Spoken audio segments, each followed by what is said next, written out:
Ah, mas os jogadores ficaram pistola, alguns ficaram pistola com as declarações do Pedrinho. Mas imagino se eles da direção, como é que eles ficam quando o time entra em campo e não responde em campo. Quando o time não executa o que o Léo Jardim tem pedido para executar, ou o Léo Jardim não tem cabedal para pedir, não tem conhecimento, não consegue formatar uma equipe. Então tá muito cômodo para jogador que não responde em campo e que fica melindrado com qualquer coisa que é dita. Eu não estou dizendo que foi qualquer coisa. E obviamente que em alguns trechos ali o Pedro passou do ponto.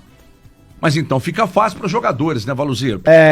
Para dizer o seguinte, eu acho que é muito ruim para a instituição Cruzeiro Esporte Clube o que aconteceu ontem com relação à entrevista do Pedro Lourenço. Não é ruim. Além das pessoas, tem um símbolo, tem uma instituição.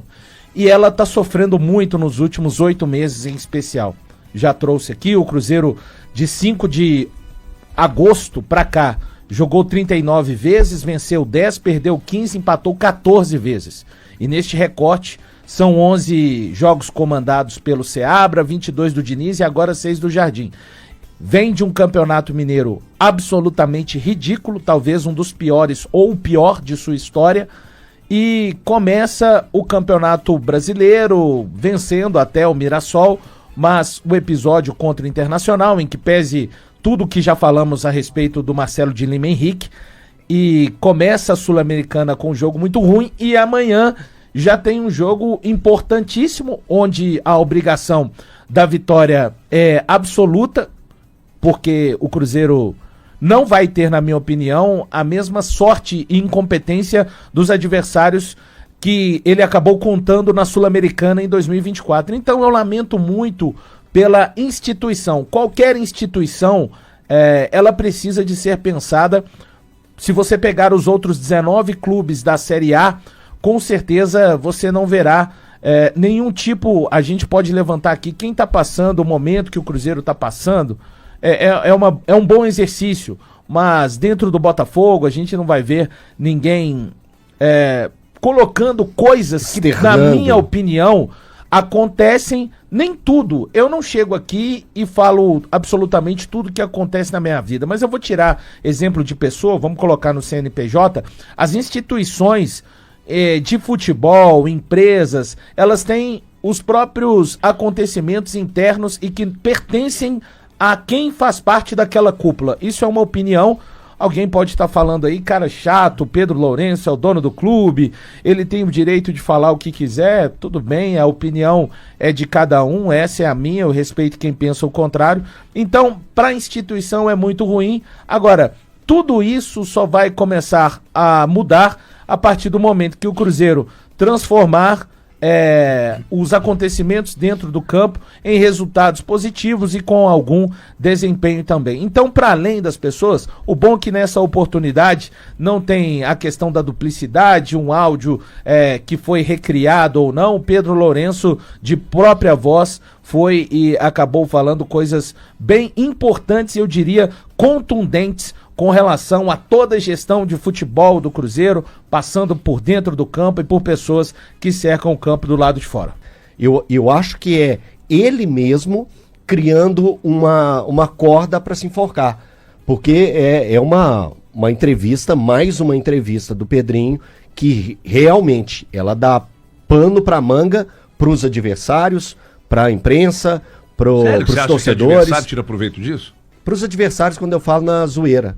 Eu acho que ele dá margem para ser zoado, para virar chacota, para virar brincadeira na boca de adversários. Enfim, quando ele fala tudo que ele fala, ele dá o aval para críticas, para zoeira. Que para mim, por exemplo, o trecho que ele fala do Vidalba é uma zoeira. Esse elevador aqui tá igual você, Vidalba, vai até o meio e vira de bunda para trás. Não é assim. Não é assim. Eu não posso achar isso natural. Vindo de um proprietário para um funcionário, não é natural. Desculpa. O Pedrinho tem 1001 qualidades, mas dar entrevista não é o melhor trecho dele. Você sabe que quando isso acontece em geral, né? Quando os resultados não acontecem, aí o foco vira para tudo, cara. para tudo e para todos.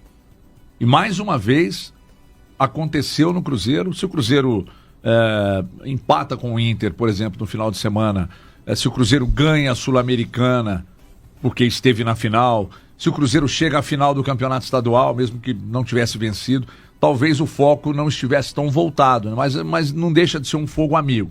Não deixa de ser um fogo amigo. É um fogo amigo. O processo de automutilação é um negócio que me chama... O automutilação é até mais pesado, né, no termo que a gente usa, e realmente isso é uma automutilação. Porque quando ele, Pedro, expõe as coisas que ele expôs, não tem nada que acontece dentro do clube hoje. Isso vale para Atlético, para Cruzeiro, para América. Não tem nada que não passe pelo crivo de quem é dono. O América não, porque o América ainda não tem dono, né? Então, quem é dono? Eu tô falando do próprio presidente. A gente pode tratar o Pedro como figura de presidente. No América, associativos. No América, o Salum ou o Alencar são os presidentes. Então quando ele critica, como aconteceu abertamente, citando nomes, ele acaba se automutilando. Mas ele assume os erros. Né? Exatamente. Ele assume, ele não tem problema. Agora, vamos lá. O Pedro fez o caminho que a gente fala quando alguém com poder aquisitivo assume um cargo dentro de um clube. Ele fez o caminho que a gente recomenda que uma pessoa não entendida do futebol faça.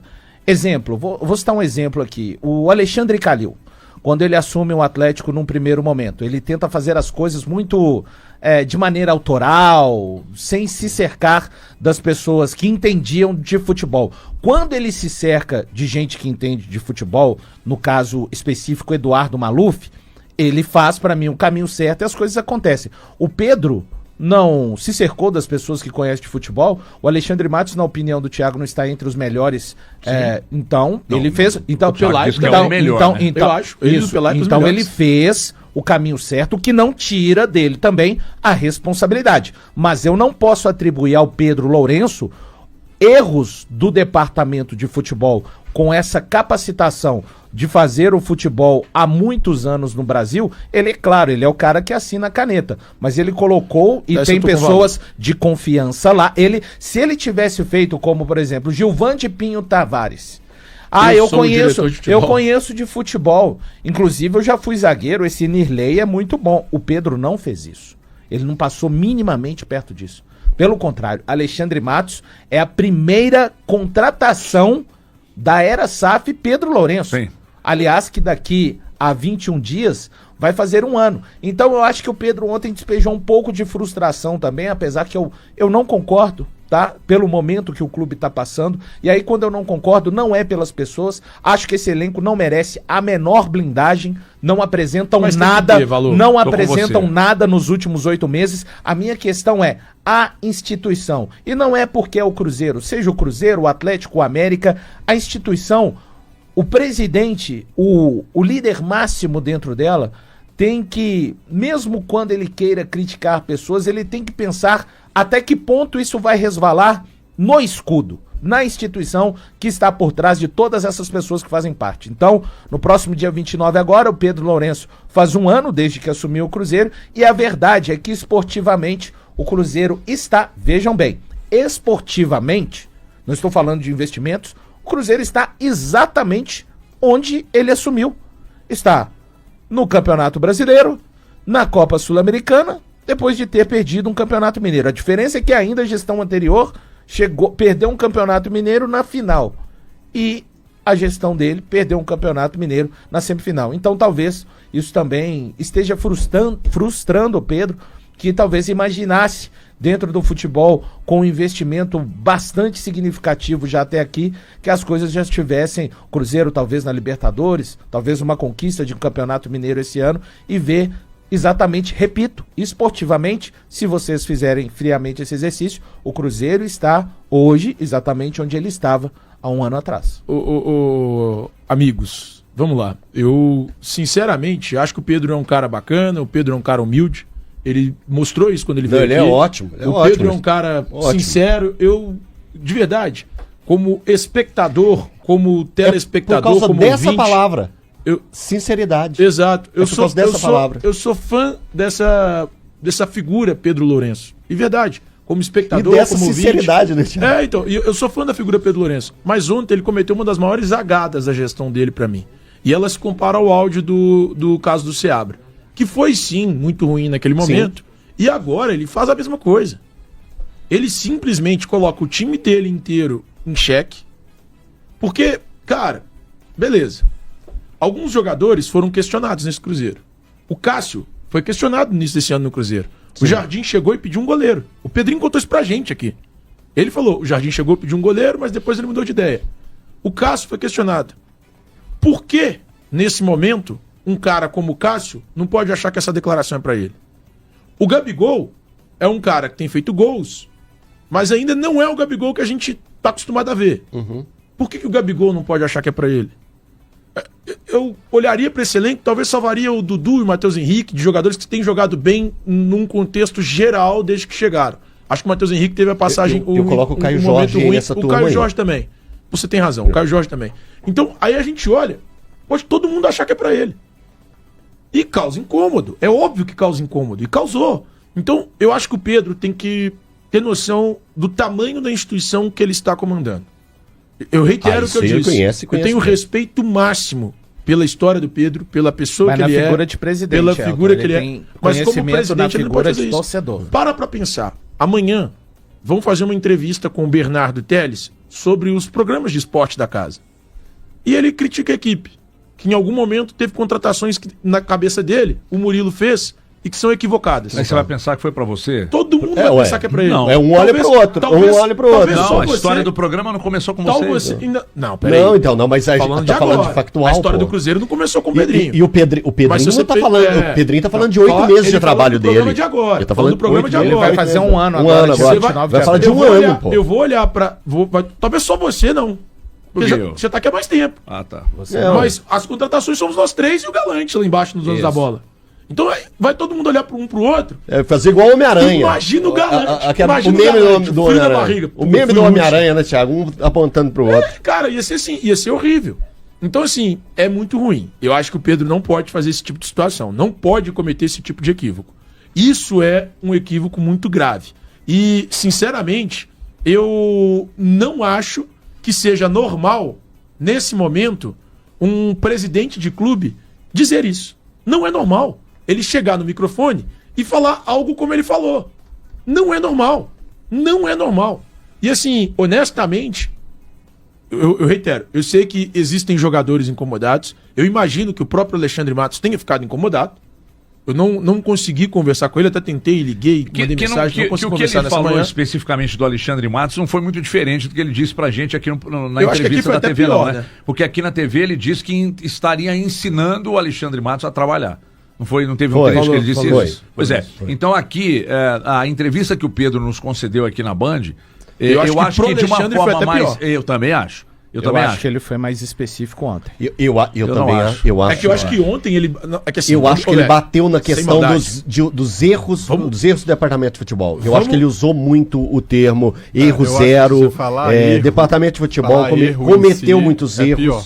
Eu acho, na minha opinião, você falar. Não, mas ele falou na entrevista pra gente. Mas eu acho que fala que tá Não. Falou de vários erros cometidos. Pode pegar aí na entrevista. Ele falou a mesma coisa. Mas ele tinha falado do erro de contratação. Sim, que contratou errado, que inclusive estava ensinando o Alexandre a trabalhar. Ele citou isso na entrevista pra gente aqui. O meu ponto e aí é sem maldade, a gente tem que ter noção nessas coisas. E outra coisa que ele falou ontem, o termo que ele usou foi desequilíbrio em relação aos nomes buscados.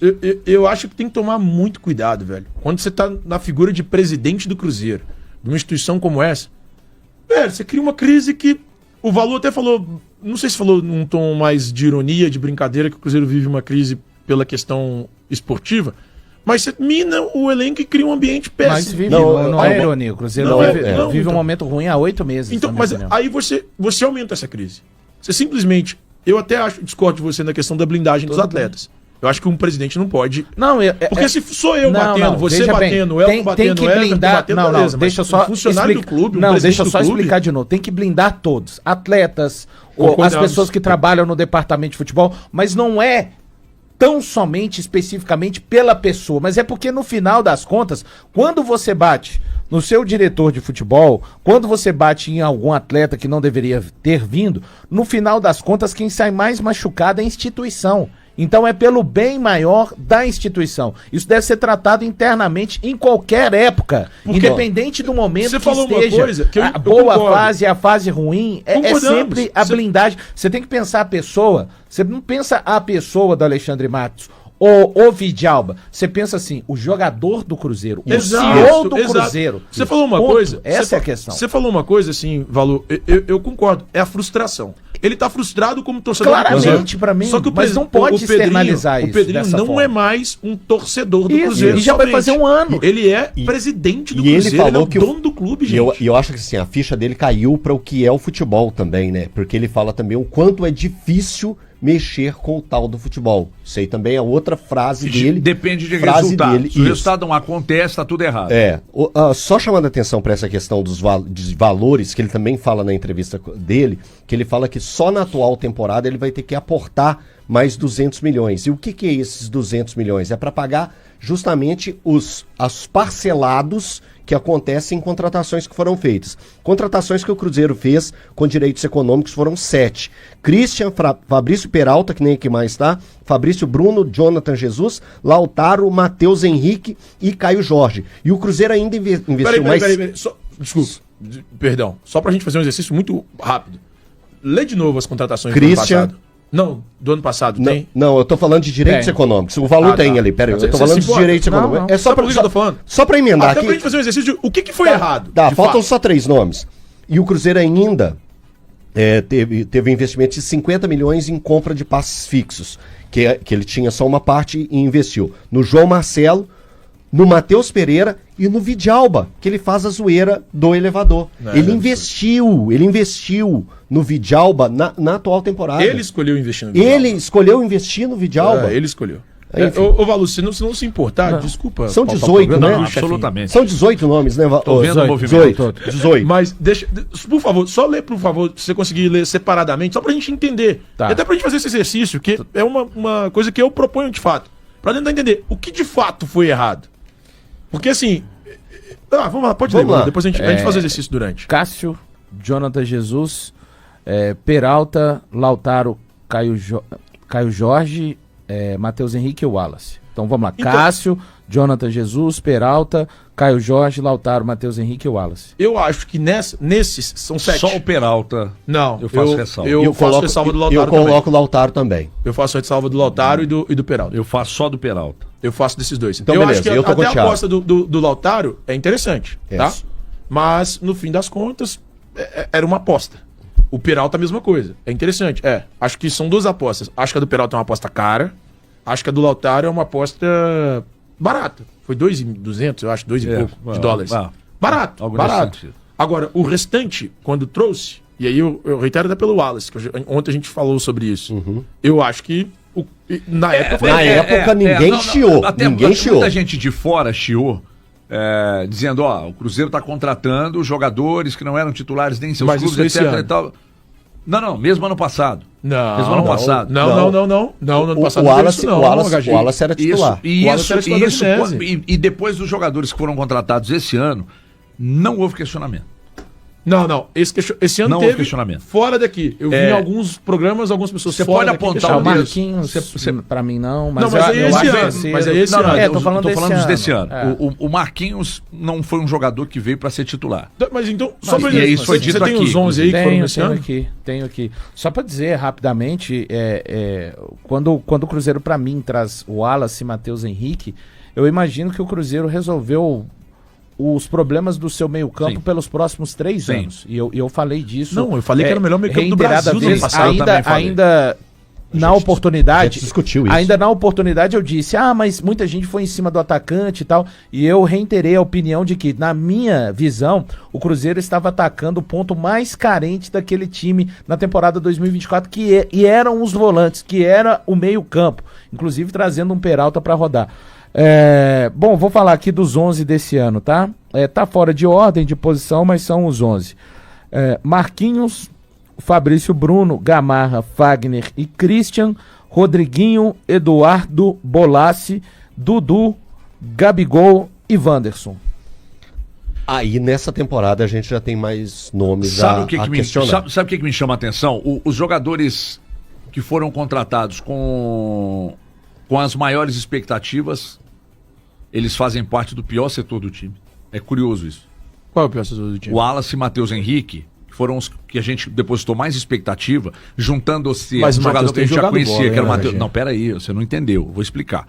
O Wallace e Matheus Henrique, quando foram contratados, nós depositamos uma expectativa de que seria, de fato, o melhor meio-campo do Brasil, juntando-se a dupla ao Matheus Pereira, Isso. que já tinha números muito importantes no Cruzeiro. Sim. E hoje o meio-campo é o pior setor do Cruzeiro. Eu não estou dizendo que o Matheus Henrique é o pior jogador do Cruzeiro, não é isso. Não, é o o pior setor. do Eu Cruzeiro concordo hoje com você. é o meio-campo Disparado. que tem, em tese, os melhores jogadores. Os melhores jogadores. Isso é um mistério pra mim, porque o Wallace, mesmo tendo eliminado agora 6 quilos, 7, sei lá, ainda assim não responde em campo.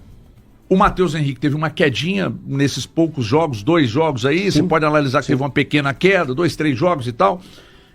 E o Matheus Pereira estava fora, tá voltando agora. Mas o pior setor do time é aquele que a gente depositou mais, Sim. muito mais expectativa. Especialmente volantes, tá? Sim. Lógico, o Eduardo tá bem? Não tá conseguindo ajudar também. O Christian, que é volante, já foi colocado ali, também não... O Matheus Pereira, vamos dizer que praticamente com o Jardim, a temporada dele vai começar a partir dessa semana, né? Vamos dizer assim, por conta do envolvimento que ele estava com o nascimento do filho. Agora, os volantes, cara, é incrível como o Cruzeiro tem problemas nesse setor. Já rodaram todos e no último jogo, você vê, pra mim, claramente um sinal de que tá insatisfeito o Jardim. Quando um time fica com um jogador a menos, muito provavelmente, por conta da maneira que fica sobrecarregado esse setor, os técnicos mexem pelo menos em um dos volantes, se forem 2 ou 3, ou mesmo se for um volante apenas, eles mexem nesse jogador. O Jardim não mexeu. Romero e Matheus Henrique terminaram jogando. Claro, porque não tinham o Christian e o Wallace também, mas ele tinha o Lucas Silva. Não quis optar pelo Lucas Silva. E o outro, que era a opção além do Lucas Silva, era o Murilo Hickman, um jovem de 19 anos. Então ele já tá assim, indo além daquilo que já tem como opção. Do elenco que ele já tinha em mãos. Cara, né? porque tá problemático, muito problemático. Ninguém consegue jogar, ninguém tá conseguindo jogar. Ninguém tá fazendo esse time jogar. Pedro Lourenço reconhece falhas nas contratações. Descubra quem se juntou ao Cruzeiro neste ano. Em uma entrevista exclusiva ao Tempo Esportes, o proprietário da SAF do Cruzeiro admitiu que o clube cometeu muitos erros nas aquisições de jogadores para a temporada 2025. Ele evitou mencionar nomes para não ser indelicado, mas deixou claro que foram trazidos jogadores que não deveriam ter sido contratados, expressando seu desagrado com o processo de formação do time, liderado por Alexandre Matos, CEO da Raposa. Mas quem seriam esses atletas que, segundo Pedro Lourenço, não deveriam ter sido trazidos para o clube? Neste ano, o Cruzeiro anunciou 11 novos jogadores, um lateral, 2 zagueiros, um volante, 2 meias e 5 atacantes. Na maioria das situações, o time optou por reforços que estavam livres no mercado, com algumas exceções, como o zagueiro Fabrício Bruno, que veio do Flamengo, e o volante Christian, ex-jogador do Atlético PR. Abaixo segue a lista dos atletas que o Cruzeiro contratou nesta temporada. Fagner, lateral direito, ex-Corinthians, onde era reserva. Chegou por empréstimo, com o Corinthians arcando com metade dos salários. Praticamente não foi utilizado. Fabrício Bruno, zagueiro, revelado na base do Cruzeiro e estava no Flamengo, onde era titular. O clube investiu cerca de 43,7 milhões de reais para contratá-lo. É um dos titulares da equipe. Mateu Gamarra, zagueiro paraguaio que vinha do Atlético PR, onde alternava entre titular e reserva. Chegou por empréstimo como parte da transferência do atacante Tevis para o Furacão. Já jogou pelo Cruzeiro, mas não é titular. Christian, volante, também do Atlético PR, onde foi titular na maior parte da última temporada. Cruzeiro investiu cerca de 18 milhões de reais. Teve algumas chances, mas não se consolidou na equipe. Eduardo Meia, vinha do Botafogo, onde foi reserva na última temporada. Assinou até o fim do ano e não gerou custos diretos, pois estava livre no mercado. Teve algumas oportunidades, mas não conseguiu desempenhos consistentes. Rodriguinho, meia com experiência na base do Cruzeiro, estava no América, onde jogava como titular. A transferência não teve custos diretos, pois ele não renovou com o Coelho. Teve poucas chances. Gabigol, atacante ex-Flamengo, onde oscilou entre titular e reserva. Assinou um contrato de 4 anos com o Cruzeiro e também não teve custos diretos, pois estava sem contrato. É o artilheiro do time. Dudu, atacante revelado na base do Cruzeiro, estava no Palmeiras, tendo perdido grande parte da última temporada por lesões. Firmou contrato até 2027 e chegou sem custos diretos. É titular. Marquinhos, atacante, vinha do Fluminense, onde jogou pouco devido a lesões. Veio por empréstimo do Arsenal da Inglaterra e teve várias oportunidades, quase sempre entrando em jogos. Bolasie, atacante, jogador veterano franco-congolês, ex-Criciúma, onde era titular. Assinou apenas até o final desta temporada e chegou sem custos diretos. Também teve várias oportunidades. Wanderson, atacante, ex-Internacional, onde era titular. Sua contratação envolveu a quitação de uma dívida de 7 milhões de reais do Internacional com o Cruzeiro. Desde sua chegada passou a ser titular. E aí, galera? O que acharam? Deixem nos comentários. Não se esqueçam de deixar o like e de se inscreverem no canal e acionar o sininho para receber as notificações. Até mais, Nação Celeste! Vamos pra frente!